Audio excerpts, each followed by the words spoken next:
6일 지방선거가 이제 일주일여 앞으로 다가왔습니다. 그런데 민주당은 지지율 급락 때문에 지금 비상이 걸렸죠.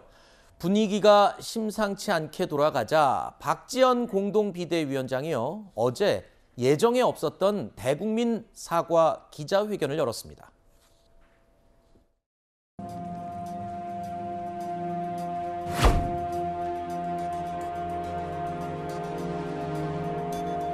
(100번이고) 1000번이고 더 사과드리겠습니다. 여러분께서 이번 지방선거에 기회를 주신다면 제가 책임지고 민주당을 바꿔나가겠습니다. 민주당을 팬덤 정당이 아니라 대중정당으로 만들겠습니다. 다른 의견을 내부 총질이라 비난하는 세력에 굴복해선 안 됩니다. 자, 박지원 위원장은요, 보신 이 어제의 사과 기자회견에서 팬덤 정치를 비판을 했습니다. 그리고 오늘 민주당의 팬덤 정치에 대해서 또다시 날을 세웠습니다. 들어보시죠. 우리 당은 팬덤 정치와 결별하고 대중 정치를 회복해야 합니다. 자신과 다른 견해를 인정하지 않는 잘못된 정치, 팬덤 정치 때문에 불과 5년 만에 정권을 넘겨주었습니다. 잘못된 내로남불을 강성 팬덤이 감쌌고 이 때문에 국민의 심판을 받았습니다. 잘못된 팬덤 정치 끊어내야 합니다. 팬덤이 무서워서 아무 말도 못하는 정치는 죽은 정치입니다. 극렬 지지층, 문자 폭탄에 절대 굴복해서는 안 될 것입니다. 자, 일단 이 방탄 출마라는 비판을 감수하고 이재명 위원장까지 나섰지만 지방선거 판세, 여론조사 내용을 살펴보면 심상치가 않거든요. 일단 첫 번째로 그런 위기감 때문에 당 지도부에서 이런 목소리가 나온 게 아니냐. 첫 번째 그 부분부터 얘기를 좀 묻겠습니다. 일단 이번 지방선거가 대선하고 워낙 가까이 있고요. 그리고 일단 선거 구도 자체가 유리한 상황은 아니지 않습니까? 윤석열 정부 새로 출범을 했고 여러 가지 또 컨벤션 효과랄지 이런 것들이 있는 상황에서 이제 민주당이 3월 9일 대선 패배를 어떤 반전시키는 이런 동력이 좀 부족했던 건 사실입니다. 그러다 보니까 이제 대선의 후반전처럼 지금 지방선거가 좀 치러지고 있는 그런 어려운 상황인 건 맞습니다. 그러다 보니까 다시 어떤 민주당의 기존 지지층들에게 민주당이 사과 반성을 하고 변화와 쇄신을 할 테니 다시 한번 민주당에게 기회를 주고 윤석열 정부의 이를 균형자로서 제1당으로서 앞으로 국회에서 국민을 위해서 일하겠다. 네. 이런 어떤 호소로 보면 될 것 같습니다. 그런데 지금 어제 오늘 두 번 다 공통적으로 강조되고 여러 번 나오는 말이 팬덤 정치를 배격하는 이 발언이거든요. 자, 그러면 두 가지 면에 있습니다. 최근에 박지원 위원장이 이른바 강성 지지층, 개딸들이라는 이 사람들로부터 많이 비판을 받았잖아요. 그래서 저런 얘기를 했을 수도 있고, 또 두 번째는 팬덤 정치 때문에 지금 지지율이 오히려 떨어지고 악영향을 받은 것이다. 이런 분석이 나온 것인지.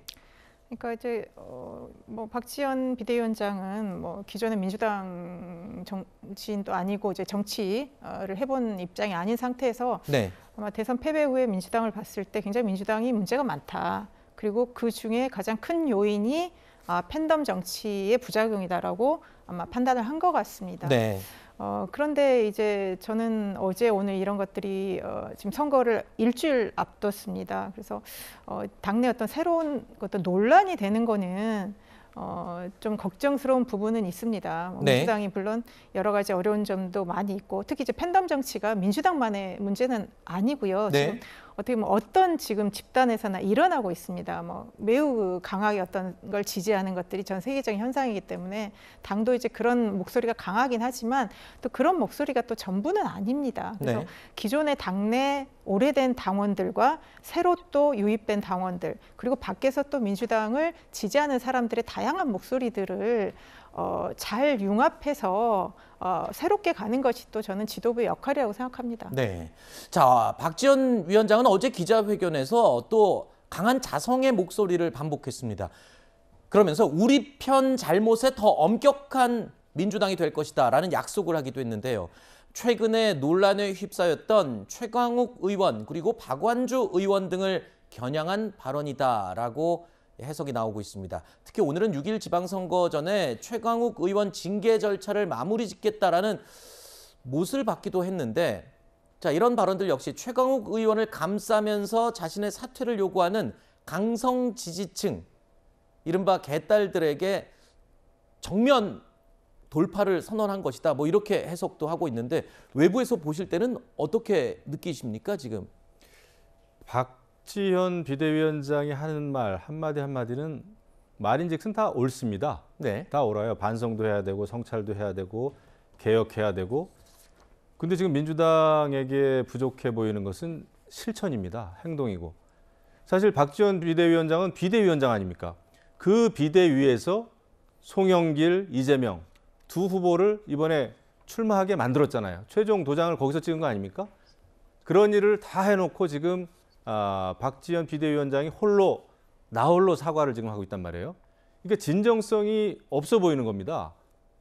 민주당 최고위, 그러니까 비대위에서 할 일들은 다 해놓고 굉장히 비합리적으로 보이는 이런 그 송영길 서울시장 후보, 이재명, 개항 또 선거구에 출마시키는 것을 해놓고 이제 사과를 한다? 고개 숙여서 진정성이 없다. 네. 그래서 박지원 비대위원장이 지금 당을 걱정하는 마음은 상당히 있겠지만은 지금 이제 선거에서 유세 막 하고 있는 이런 상황에서 나홀로 사과해요. 어떻게 이렇게 딱 보면은. 그리고 또 윤호중 공동 비대위원장은 박지원 그 비대위원장의 사과에 대해서 탐탁치 않게 지금 생각하는 거 아닙니까? 네.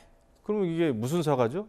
누구를 상대로 무슨 내용을 가지고 사과를 한 거죠? 알겠습니다. 자, 일단 김 의원께서는 박지원 비대위원장이 하는 말 다 옳은 말이다. 하지만 오히려 옳은 말을 하는 박 위원장에 대해서 민주당 내부에서는 싸늘하기만 하다.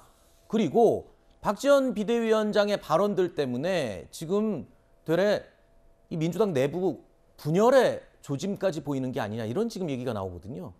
그러니까 이제 정당은 이제 보여지는 게 사실 전부가 아니거든요. 어느 조직이나 그 안에 조직의 구성원들이 있고 논리가 있습니다. 그리고 정당 또한 사람들이 모여 있는 곳이기 때문에 민주당이 역사와 전통을 가지고 있습니다.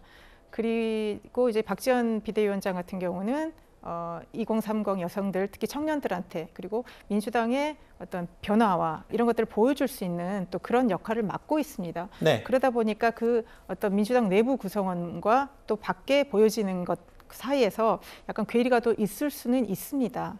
그렇지만 이제 지금 어쨌든 지방선거를 일주일 앞두고는 당의 모든 조직과 이 역량이 총망라돼서 지금 대선을 치러야 되기 때문에 우리 어떤 반성 필요하죠. 그렇지만 어떤 구체적인 이런 앞으로 쇄신에 대해서는 선거 후에 본격적으로 하고, 지금은 정말 민주당에게 다시 한번 기회를 달라라는 어떤 읍소라 그럴까요? 예, 그런 것들이 더 필요하지 않을까, 실천이 더 필요할 것 같습니다. 지금 박지원 위원장을 보면 팬덤 정치를 타파하겠다. 그리고 또 당 내에 오히려 더 강한 도덕적인 잣대를 들이대겠다. 자성의 목소리, 뭐 이런 얘기들을 하나 둘 던지면서 오히려 지금 당에서 분란이 일어나는 정도가 됐는데